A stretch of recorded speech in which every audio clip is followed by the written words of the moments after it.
युक्तिवाद वगैरे काय झाला हे माझे दोन्ही वकील आपल्याला सविस्तर माहिती सांगतील. परंतु मला फक्त एकच बोलायचं आहे या ठिकाणी आपल्या सगळ्यांना, आपल्या माध्यमातून जनतेला, की हे इलेक्शन आहे. रण मैदानात खेळलं गेलं पाहिजे. इलेक्शन मैदानात उतरून खेळलं गेलं पाहिजे. असे रडीचे डाव दुसऱ्याच्या नावाने अर्ज देऊन ऑब्जेक्शन घेणं म्हणजे कुठं तर मैदान सोडल्यासारखं मला वाटायला लागले पुढच्या लोकांनी. मग काय ते मैदानात उतरा आणि खेळा ना. असं प्रत्येक गोष्टीत रडत बसायचं म्हटल्यावर अवघड आहे या लोकांचं.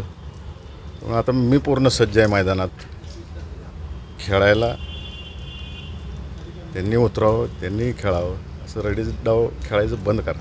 साहेब, रडीचं डाव म्हणजे काय खेळलं, नेमकं काय झालं ते आता लॉ पॉईंट सगळे वकील साहेब सांगतील.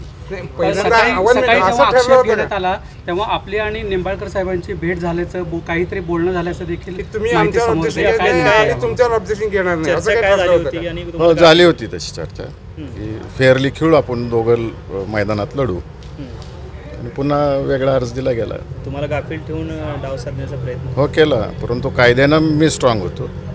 त्या बाबतीतली सविस्तर माहिती आमचे वकील देतील आपल्याला. नोकरीचं तपशील दिलं नाही असं म्हटलं जातं. काय नोकरीचं काय तपशील? मला एकच सांगायचं आहे की जो निवडणूक आयोगाचा कायदा आहे, तुम्ही सगळी पत्रकार मंडळी आहात, अत्यंत हुशार मंडळी आहेत. जेवढे काय अर्ज भरले गेलेले आहेत वर खाली दोन्ही मतदारसंघातले, ते सगळे जरा सगळ्यांचे ॲफिडेविट काढा डिटेलमध्ये, आणि 2023-24चं सगळ्यांनी आपलं इन्कम टॅक्स रिटर्न्स जरा शोधा. तुमच्या बुद्धीला चालना द्या. तुम्हाला लक्ष दिल एका मोठ्या पक्षाच्या व्यक्तीनं माहिती किती लपवलेली आहे ती दिसून येईल आपल्याला सगळ्यांना. त्यातून जरा थोडं तुमच्या बुद्धीला चालना द्या सगळ्यांनी. आणि माझं काहीच नव्हतं तर त्याच्यावर ऑब्जेक्शन घेतलं गेलं, आणि त्यांच्या एवढ्या त्रुटी होत्या तरी त्यांचा अर्ज मंजूर झालेला आहे. तुम्ही का ऑब्जेक्शन घेत नाही? त्रुटी आहेत तुम्हाला लक्षात आल्यावर आधी चर्चा झाली की त्यांनी ऑब्जेक्शन घ्यायचं नाही, मी ऑब्जेक्शन घ्यायचं नाही, आणि माझ्या मतदारसंघातल्या आणि सोलापूर जनतेवर एवढा विश्वास आहे, सोलापूर जिल्ह्यातल्या मतदारसंघातल्या माढा लोकसभा मतदारसंघातल्या जनतेवर प्रचंड विश्वास आहे की ते माझ्या मागं उभं राहिलेत. त्यांनी मला उभं केलेलं आहे, आणि त्यांच्या जीवावर मी हे इलेक्शन लढतोय आणि निवडून पण येणार आहे.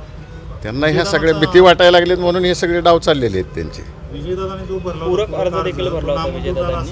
तो नियमच तसा आहे की जो पूरक असतो, ज्याचा मंजूर झाला मूळ उमेदवाराचा, की तो पूरक रद्द होतो.